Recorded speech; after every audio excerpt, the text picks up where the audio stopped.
listening to the Power of Inspiration and Awakening Radio with Julia Griffin. To master a higher frequency for a new state of mind. Once you walked in a forest of splendor in which everything you did and everything you thought was aligned. It is possible at this time to begin to return to the old knowledge. Intuitive healer and manifestor Julia Griffin is here to talk about this unique time in history when all sentient beings, animals, plants, trees, and the earth are intent on creating this change. The wolves awakened her to the most incredible light, which opened gifts and brought knowledge that she longs to share. You are creators, and you are born to be creators of beauty, possibility, and joy. Join Julia on a journey into a beautiful and magical world where amazing possibilities exist. Let us help open the door. The Power of Inspiration and Awakening with Julia Griffin starts right now.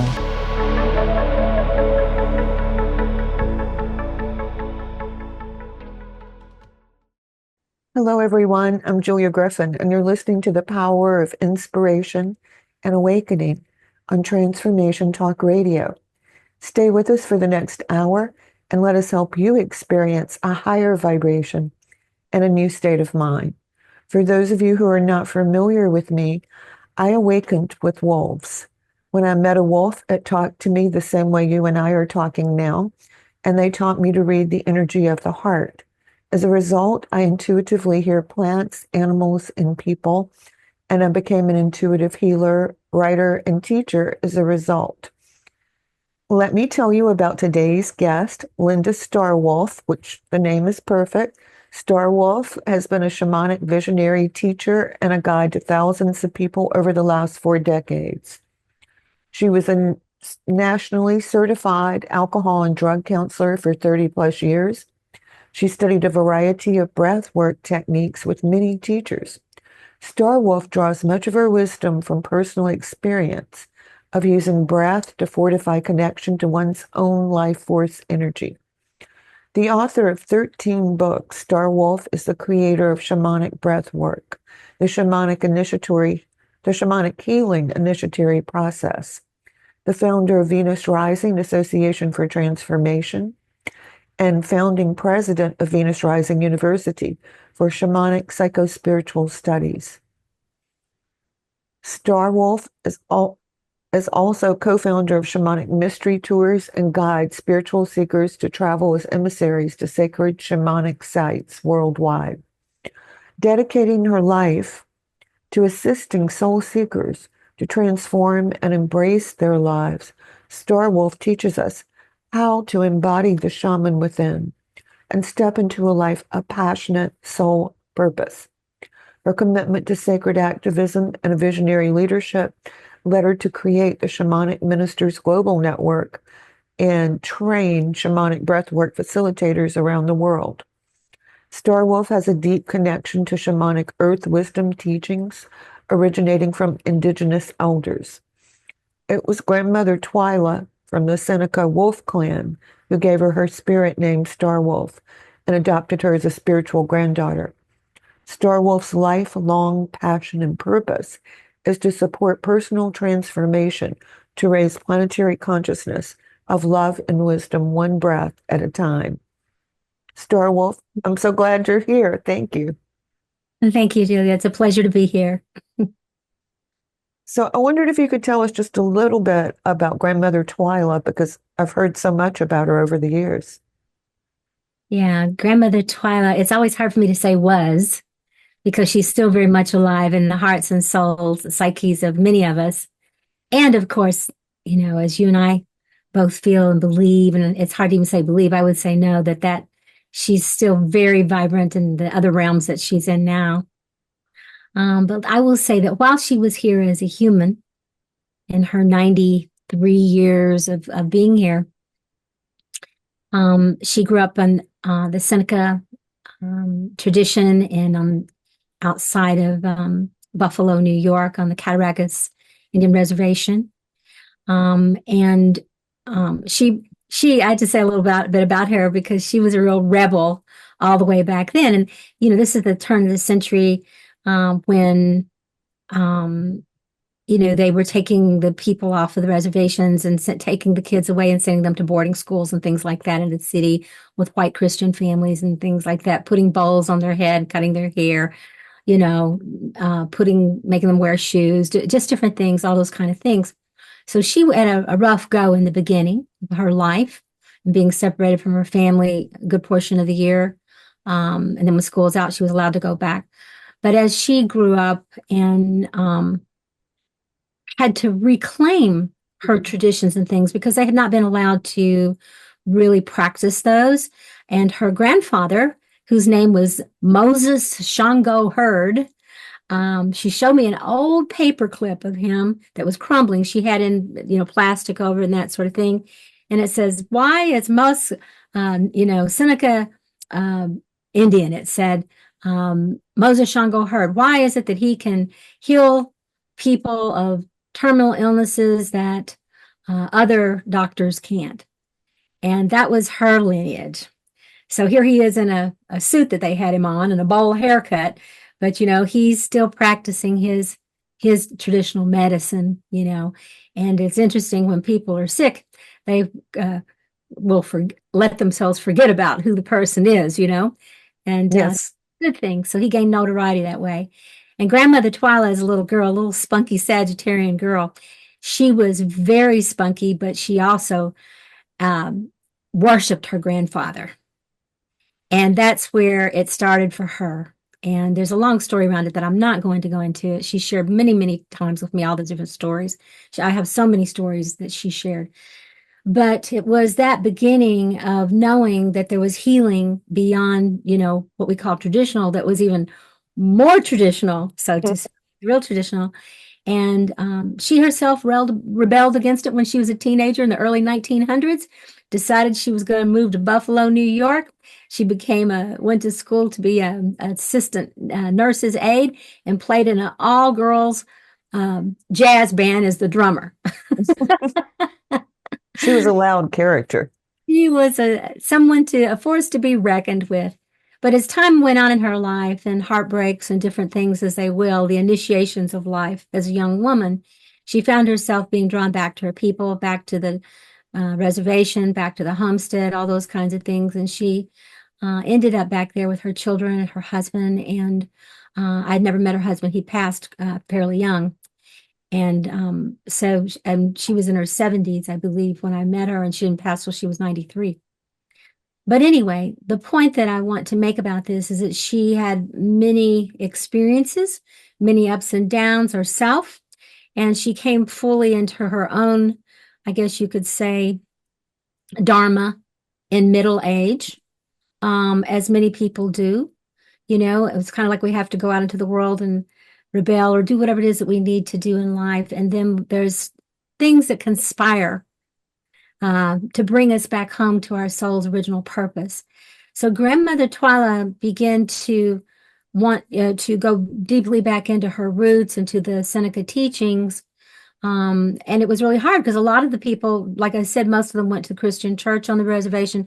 So it was really hard to really gather the things, but she was able to do that with the elders, some of the elders that were there, some of the old chiefs, things like that, medicine people. And the memories she had from her childhood of her grandfather and her grandmother too, but especially her grandfather, who was her knight in shining armor, I guess you could say. And so she decided to teach non-native people because so many of the native people were not interested. And, you can understand why. If your genocide is the reason and a conversion to Christianity or whatever, you survive. And then people don't even know why they believe what they believe, right? None of us do. I said that today to someone. I said, I have had so many clients lately that wherever they're stuck, I work to clear it. And like 90% of it has to do with staying in the church for protection, which is out of fear. Yes, that's very true. I mean, if you can keep a wounded child alive inside of people that believes they're going to be punished by a belligerent force of nature or God, if you will, punishing God, you can control anybody in that way. So, everybody that's an adult has their inner child inside of them. And if they don't know that and haven't healed that, that's who's pushing the buttons every day of our lives. That's why in shamanic work that I do, I really insist that I won't certify people or train people unless they're willing to do inner child work and family of origin work and shadow work. And if they don't want to do that, they can go learn from somebody else. But Grandmother Twyla was very much a proponent of that as well. And she would just say, you don't just come and you don't just learn how to burn sage or beat on a drum or, wear feathers in your hair.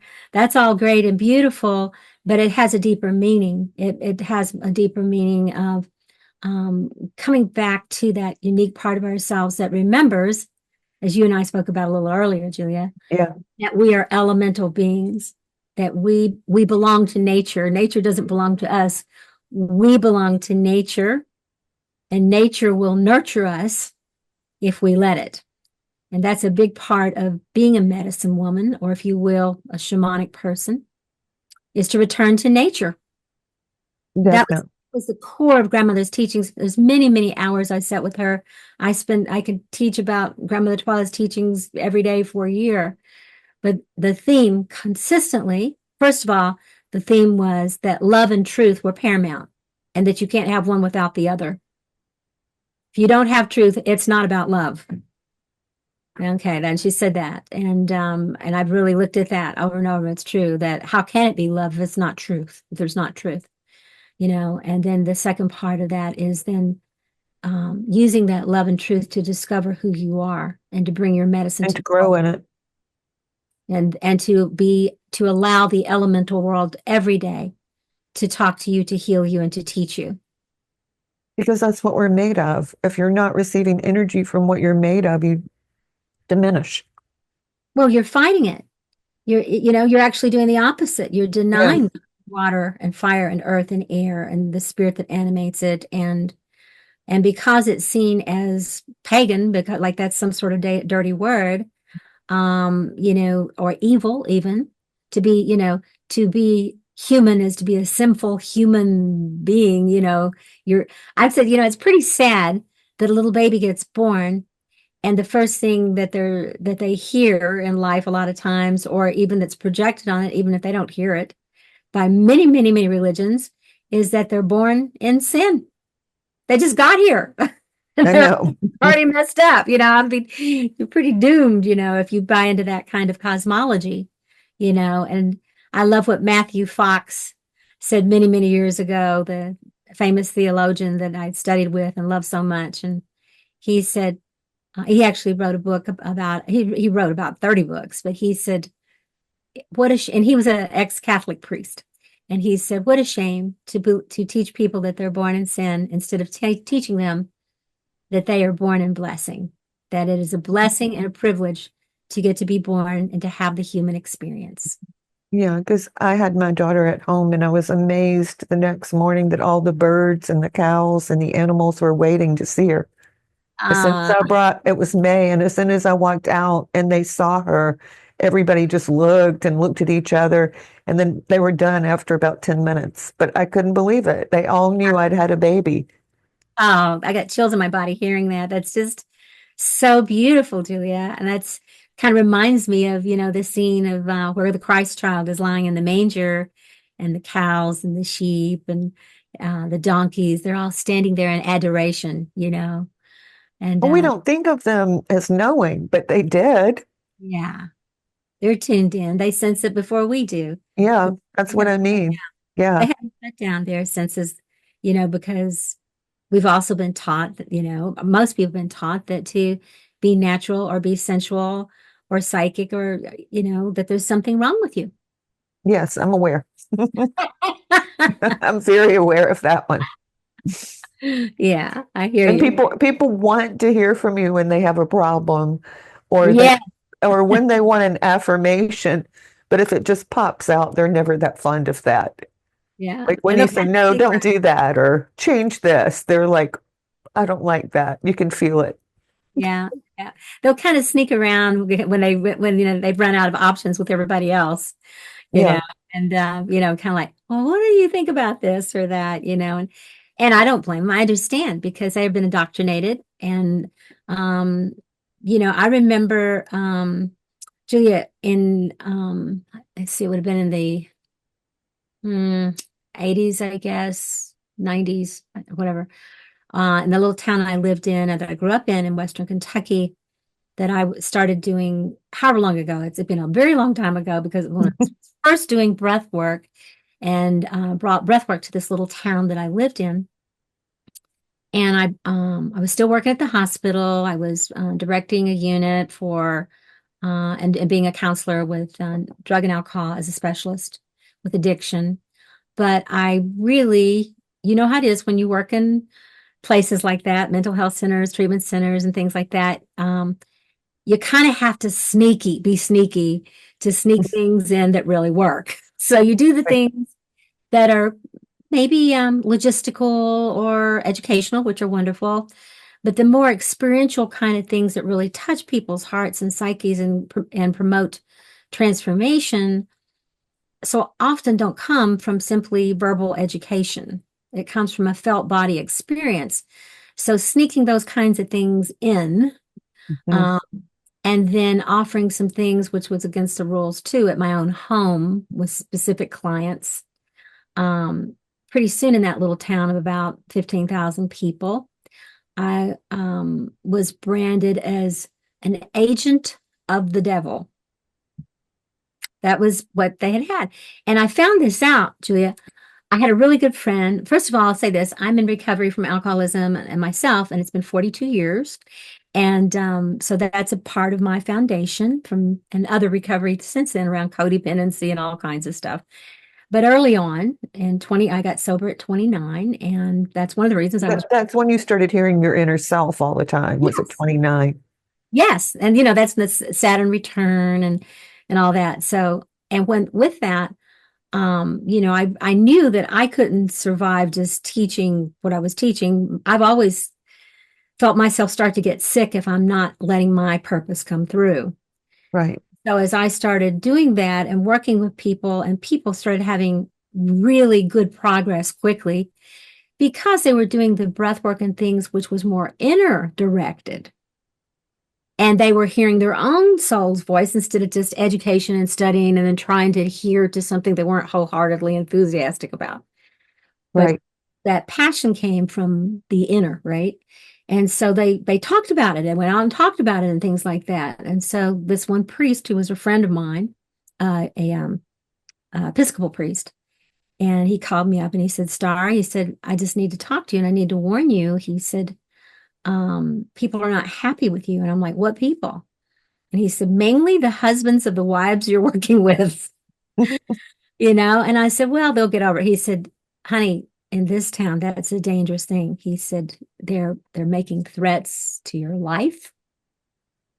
And he said, and particularly in this one church, that the minister there spoke out from the pulpit to the congregation and called me an agent of the devil. Well, that's because you were infringing on his business. That's probably true. It is true. I can feel it. I know it's true. They weren't going to put money in the plate. They were going to come Right. bring it in, right? And everybody was going to talk about how much you were helping them, and that was circumventing the way he got people and things like that in. It's only to him you were that way. Yeah. Well, the husbands got stirred up too, Well, the and preacher did that. Don't let your yeah, wife act like that. Yeah. that's right. And they said, get your wife back in control and things like that. And so several of the women got divorces. Then I really got this home wrecker, blah, blah, blah, blah, blah, on all that sort of thing. But it was touching. It was scary for a while. I used to get this is back in the day when you had those machines where you had to push the button, rewind it, and then hear what people left. Yeah. There were these really nasty messages left on my home phone because anybody could just call up and get your number, and stuff like that. So that went on for a while. And it was, quite frankly, I just kept on doing it. And then a couple of years later, I moved to San Francisco, Right. And here you are with 13 books and still going. back in the South again. When I moved to the South 20 years ago, after being in California for 10 years, I thought, what am I doing? I'm going back to the South again. But I came here to North Carolina and about an hour outside of Asheville. And, we were able to become stewards of this land and I've never looked back. I'm so grateful we came here. I love these mountains. Well, the South may be a little backwards, but it's got so many trees and so much wildlife. I can That is a remember huge I plus. can remember flying back from California one time and I'm like, oh my God, there are just thousands of trees and it's so green and it's so wet. I'm so happy to be back. Yeah. No, this, I have to just say this, I didn't know these things until I moved here.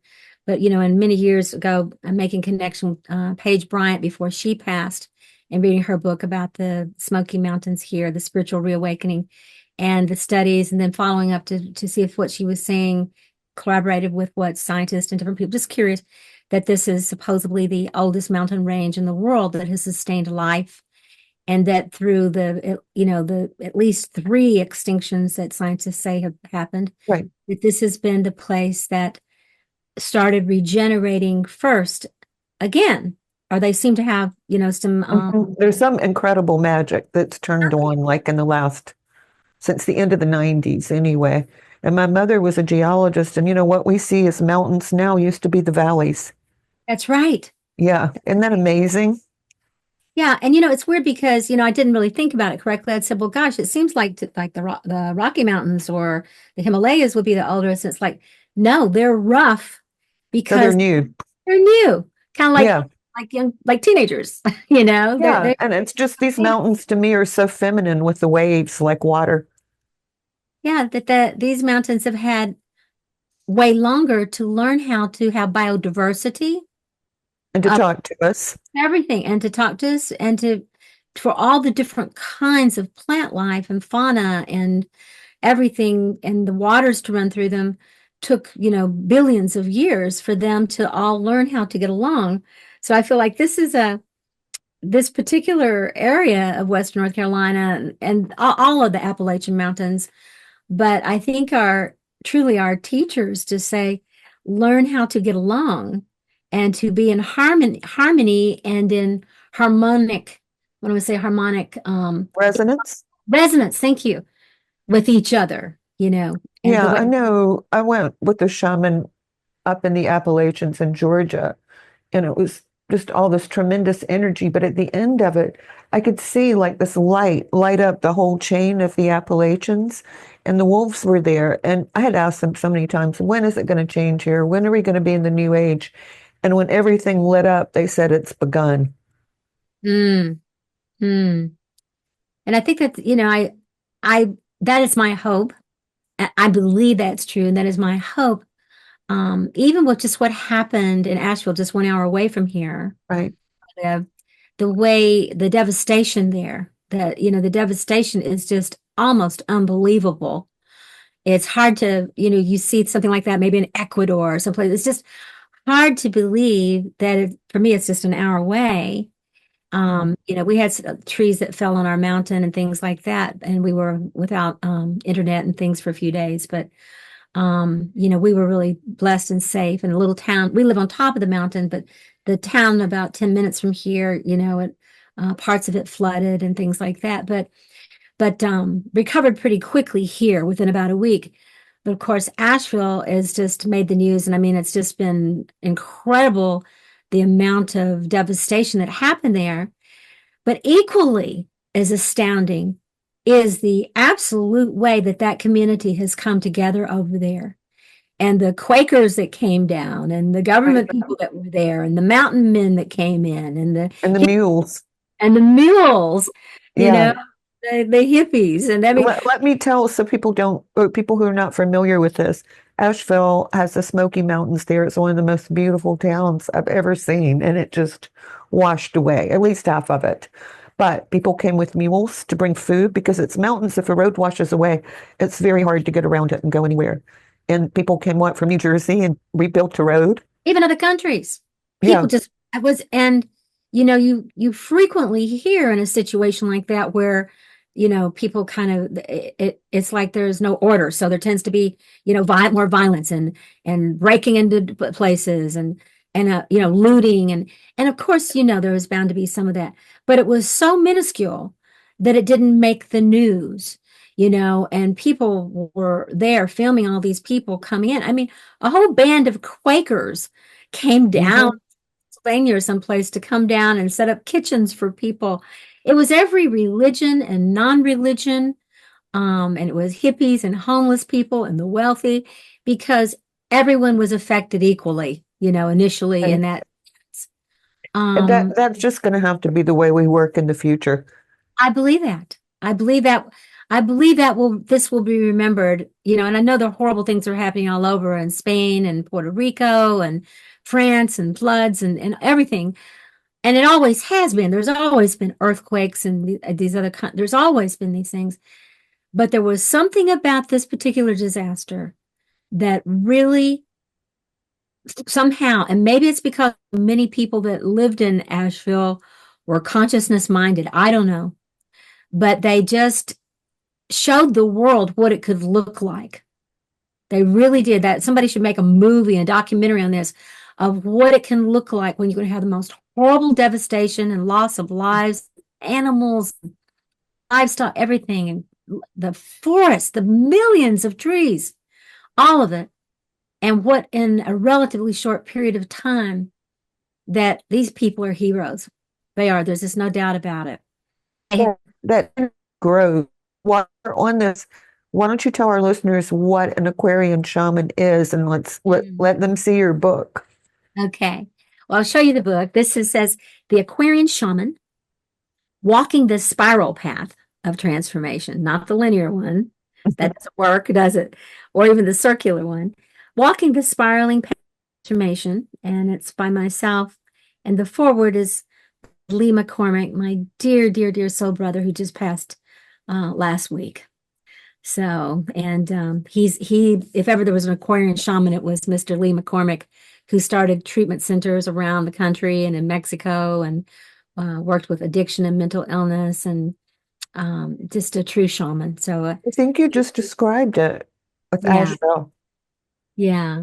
So Yeah, here's that's the shift. this is it, and it's endorsed by Barbara Hand Clow, who's one of my heroes, Heather Ashamara. And one of the things I wanted to do was showcase different people. There's just different pictures of people that I consider. Blue Wolf in there. She's right there. Uh-huh. She's right there. And I was going to see if real quick here, if I see Lee, I've got him over here. But there's people, there's indigenous shamans here that are friends of mine in Peru and different places. But anyway, I can't find it right now. But anyway, for me, speaking about Lee, if there was an Aquarian shaman, he is one. But also, to me, a person doesn't have to identify as a shaman or anything in order to be anything, For me, I'm trying to say here, of course, astrologically, they say we have officially moved into the beginning of the Aquarian age, and that's why there's so much chaos at some level astrologically, because it's saying, okay, time to shake things up. The status quo is done. It Okay. is definitely shaken up. Yeah. And I don't know about you, but I'm ready for what's been going on to be over and to move. I know. But that also means, like in a cauldron, the alchemical stuff, there's like, it's like, or let's put it this way. When I cook for Thanksgiving, it's a messy time. So in that alchemical time that we're in, it's messy right now, very messy. And we're just going into it. And I don't know why we're made this way, Julia, but most of us, myself included, just will not change unless it hurts or it feels uncomfortable. We say that cocoon that we're in, that feels so comfortable is just not comfortable anymore. And then we will push our way out and learn to fly. Mhm. But that's the way people get born. We, push our way out. And this is just I'd ask Grandmother Twala about that, and she laughed. She said, I don't know. Human beings have a real sense of humor, don't they? They got a real sick sense of humor, Right. I But mean, anyway, it's definitely what we're going through. I mean, it's just to the point that if someone tells me, oh, I'm completely comfortable and nothing's changing, I'll think, it's coming. Don't worry about it. yeah, Won't stay there. enjoy it. Yeah. Enjoy, soak it up, enjoy it. That's wonderful. Ta-da means, for now, Mhm. And that was what you said in your book that most people dare not write, which is just because you found yourself and you've gotten it together, it doesn't mean you're not going to keep doing it. No. I mean, birds, they molt every year, trees every year. I wrote about it in my book, that I can see millions of trees out here. And right now, 3/4 of them have dropped, about 50% to 70% of their leaves. Not one of them complained or said that they did something wrong, or maybe they sinned, or maybe they were being punished. Right. They just let go. None of them went to therapy. None of them needed psychiatric meds for it. They have learned, but of course, they're also older than us and wiser. And they stand there stark against the sky with dignity, and they bear the winter, and they breathe, and they breathe. Oh, yeah. They stand there and they send their roots down stronger, and they go into a slower frequency with what's moving through them, and hold their reserves. And I think that they go into samadhi. I think they go into meditative state and dream themselves forward. Mm-hmm. And this is what beings can learn, is that when we have all of our leaves blown off, when it feels cold or unfriendly, we need to be able to journey with the trees. And I have a journey in my book where I actually, say, become that tree and allow the tree to teach you. That's what being shamanic is to me, is whether it's my dogs, whether it's a tree, whether it's a stranger, whether it's my, children or my family, or whether it's just sitting under the stars, is to be able to receive the activations, the downloads, the wisdom that comes to and through into me. And the realizations that come with that, because they really rewrite everything. So let's hold that thought, and we're getting ready to go to break. I'm Julia Griffin, and I've been talking with Star Wolf about her new book, The Aquarian Shaman. And when we come back, she's going to share some powerful tools with us to move to a higher level.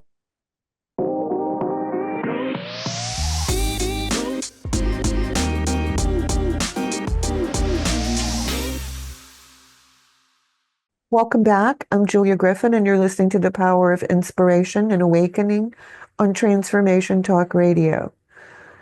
I've been talking with Star Wolf about her new book, The Aquarian Shaman, in which she shares many insights and tools, and she is going to help us on our spiritual journey. But first, she's going to tell us a little bit more about her book and who it's for and why it was written. This book is for everyone. Sometimes I have books that have been written more specifically for Egyptian mysteries or for professionals.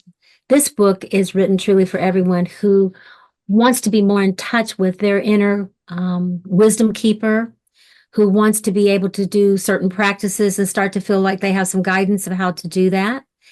And it's also for practitioners who want to pass this energy and this process on to their students. So it's a really good textbook for people. And there's stories too that are, pretty charming and entertaining, that sort of thing.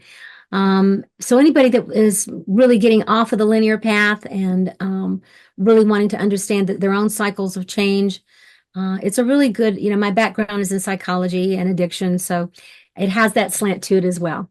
So a lot of therapists actually like it and are using it with them for themselves and their clients. So we're going to be here in just a moment doing I guess you could say a taste of the shamanic breathwork ceremony. And I studied breathwork, studied rebirthing and holotropic breathwork and integrated breathwork, certified in integrated breathwork many years ago. And then close to 40 years ago, I started developing my shamanic work and breathwork together and brought those together to create what I named I can't say that I named it. It was all of a sudden it came through. It's like, this is shamanic work and it's breathwork. It's shamanic breathwork. So it's the main thing that I'm known for and that Venus Rising is known for. And it's the thing that I've been doing for a long time because it's a powerful ceremony, and I only started calling it a ceremony about 10 years ago. I called it a process, this and that, therapeutic. But I realized that it's a ceremony. It's a sacred ceremony. And the reason I say that is because I ask people to get themselves, and I'll say that now for those who wish to join in this ceremony today. And again, this is an abbreviated piece, but you could still go very deep in just a few minutes, especially probably anybody who's watching this, if you're drawn to this. So in the ceremony, I really love to use smudge. So I'm going to take a little bit of my smudge over here. And the smudge is some sage, which is sacred in many different traditions. And it's a way to clear the energy field and to release anything that would stand in our way in our ceremony. So I'm just rolling around here. I'm going to pour all over here to my altar.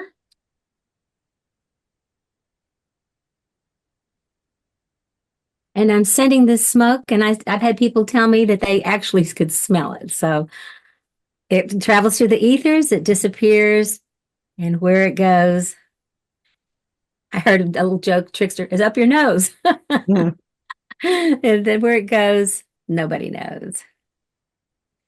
The swan feathers I've chosen today, and this swan is a swan that came from Iceland that passed of natural causes. But the swan represents surrender. So with that, I call in the energies of all the directions. I'm not going to go into in depth with directions, but I call in the east for new beginnings. I call in the south for our passion, our holy longing. I call in the west for releasing and letting go. Right then, as I said that, acorns hit the roof and fell from the tree. You may have heard them. Was letting go. Thank you for that. Nature's with us. I've got millions of trees up in this mountain, I swear. Calling in the north. Calling in that place of groundedness and the white hares in the north. The white wolf, the white buffalo. All of those elders. The elder energy. Some that are still with us and some that are in spirit now as ancestral guides. We call in the great above, the great star nations, everything that is above us, the bigger picture, all things and all worlds that can be of benefit, all the planetary and interdimensional energies. And we call in the great below, which is the deep central core of the earth itself, the deep iron core of the great mother, her blood, that gives life from the inside out to what we know as Mother Earth. And all those energies from above and below, we come back to our hearts, the life force in each one of us, and to know that this life is precious, that all life is precious. And we get to choose to listen to our hearts, which is different than listening to emotions or mind. The heart's something altogether different, the heart mind. That we get the opportunity to listen to our heart mind. Some people would say our souls. Someone would say perhaps our inner Aquarian shaman. To follow our path and to ask that anything that does not support us being who it is we truly are, that we become willing to release it and to reclaim the parts of ourselves that may have gotten lost along the way. And from there, we take a nice big deep breath, exhale fully, and let go, and we're ready to go into the great within. And the great within, you feel your heart beating. And I invite you to use your breath, breathing in through your nose We enter more deeply into the breathing ceremony, exhaling, and to just breathe at your own pace of whatever you're comfortable with. Don't stress yourself. With the intention to allow yourself to receive whatever healing, whatever message, whatever you need to release. I encourage you not to have an agenda, but to be willing to go wherever it is that you need to go. And so I'm going to turn on the music, and to the music, this is what you'll do.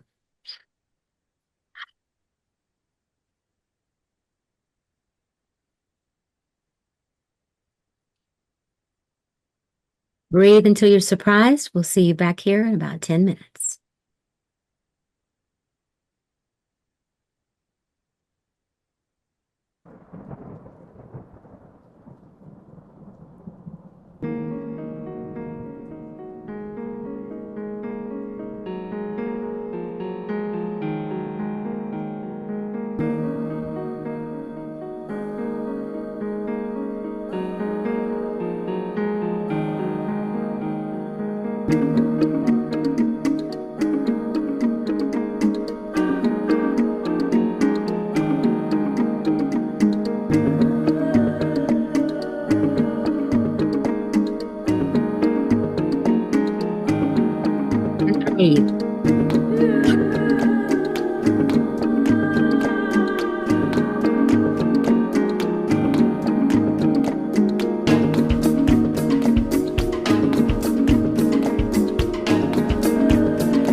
heart, take a deep breath.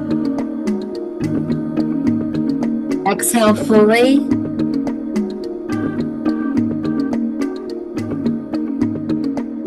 Begin to return.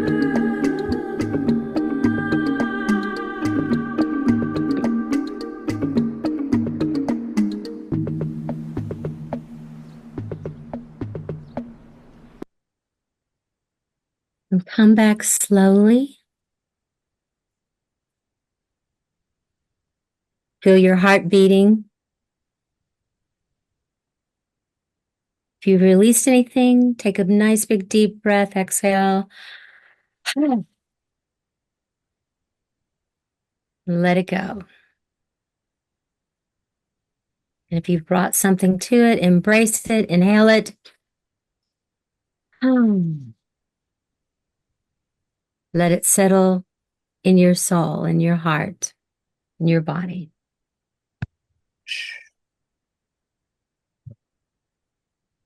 And just come back very slowly. You've been breathing like this. Don't stand up quickly. And let yourself be gentle, soft with yourself. Maybe you had a vision, maybe you had a message, maybe you feel like you rested deeply. A lot of times you don't know what you've experienced until a few hours later or even a few days. It's also a good time to sit with your journal, a good time to share maybe with a partner or a friend, something came up for you, or just to be observant. Sometimes people say, I don't know what happened. And I'm like, pay a little closer attention to your environment and nature will tell you, it'll show you. Yeah, I was in the woods and I could smell a rock and smell water and smell the trees. And then the music started moving like within me. And I dance with my dog a lot because he loves that. So he came tearing over here like, why aren't you doing this with me, Mom? But it was so funny to me because I looked and I wasn't moving, but he knew I was moving within He me. could feel the energy. He could feel Yeah, it. When we sometimes will, there's several of us here, and we'll just all put our mats down on the floor, lie down in the living room here by the fireplace, and we'll put on an hour's worth of breathwork music. And the minute we hit the floor and hit that, all the wolf dogs come in and they plop right down and they're laying there. And if you open your eye, they're laying there too. And they literally are breathing the way we're yeah. breathing. And they're going with us wherever we go. And it's really precious to see that the humans and the wolves lying together basically and breathing. And just a quick thing is that they have proof that in the ancient times that human beings and wolf-like creatures cohabitated in caves together. They found their bones together, not like that they fought or, they killed them or whatever, that they were there. And that before there were dogs, of course, it was wolves. That's where all dogs come from. And Wolves told me a story that they came to this planet with us walking on a star path. yes, yes. Yeah, and then as time went by, we started to forget who we were, but they've been remembering all this time, waiting for us to wake up now. I love that. And I've had that vision too, and working with Tammy Billups some and that sort of thing. And she has me come in and do a journey about the wolf coming down on the starlight. Right, with us, yeah. Right, As our companion, and it's this most beautiful world that you could ever imagine. And you think of something and it just appears, and then it's like we go down, down, down into matter. Yeah, and it gets a little Yeah. hard until we start to remember it again, it begins to be a little easier. How But cool is it though that we both saw the same thing? I love that. Isn't that beautiful? Yeah, That, and see, this is what one of the things that Grandmother Twyla taught, because she was of the Wolf Clan tribe, is that they were told that the wolves came from the stars, right. that they came on the pathway of the stars, and that wolves came here to assist human beings in their evolution in the beginning of times when humans were still very rough, and that Right. the wolves were a very advanced nation, and they came to help. And that ever since then, that's why they say dogs are man's best friend. Right. You know, But the wolves remember our stories they do. because I had never studied anything that was indigenous. And it was like everything they told me was in indigenous literature, which of course I Yes. began to study once I was around them a lot. Because they are so indigenous themselves to this, I mean, when I said to Grandmother Twyla, I'm not indigenous, she said, "What do you mean you're not indigenous?" And I said, "Well, I mean, some people frown upon a blonde-headed, blue-eyed woman, studying indigenous." She's like, "Sweetheart, if you're human, you're indigenous. You belong to the earth. That's what human is. Humus. You are of the earth." And she said, you're star stuff too, but you're here to have a human experience. And that's why both of us are talking, and her book just has wonderful exercises for it. But you've got to get excited about trees and rocks and Oh, sunsets and yeah. things like that to really get the knowledge that you want. It's really true. And I bet you every 3-year-old knew that. Oh, they all know it. You can have the most fun playing with pine cones with a 3-year-old, and it'll go on for hours. But we're coming to the end, so why don't you tell people how they can find you and learn some of these techniques from you? Sure. Probably the best way to find me is to go to my website, which is shamanic breath. That's BREATH, the breath. It's what I'm most known for and what I've been teaching for a long time, shamanicbreathwork.org. And of course, you can find me on all the social media stuff, Instagram, Facebook, everything that's out there. But the best place to go is really to go to the website because we have an extensive website there that will tell you about our university, our training programs, our healing programs, to our workshops, where we're going to be. We have a training coming up in December for 2 weeks in Costa Rica, teaching people the first level of our training. And then we have several next year. We also have an incredible trip back to Egypt next year, a whole year from now, but it'll be So amazing. everyone, we're running out of time, but you can go to her website and find out about all of this. And you can Yes, find me at One True Self, onetrueself.com. And you can read about the wolves and higher vibrations and sign up for my newsletter. So, Star Wolf, it was wonderful being with you. I love it that we have a shared vision of the wolves coming down with us. So, I namaste. I bow before the divine in you. same here. Thank you so much. I can feel a kindred spirit here. And yeah, and That was really, lovely. thank you so much. Thank you. Thank you for listening to the Power of Inspiration and Awakening Radio with Julia Griffin to master a higher frequency for a new state of mind. Join us next time as Julia takes us deeper into the memory of the moments of light where transcendence and enlightenment emerge. The memory of the jewel of consciousness is always lived within you to tap into waves of energy and create huge changes by imagining the beauty of the vision and desires that are hidden in the heart. Learn to find your way back to nature, beauty, and your own heart, which holds the secrets of your existence and future. To discover more about Julia's adventures, animal communication, and the teachings she brings to every show, visit onetrueself.com. That's onetrueself.com. That's ONE, trueself.com.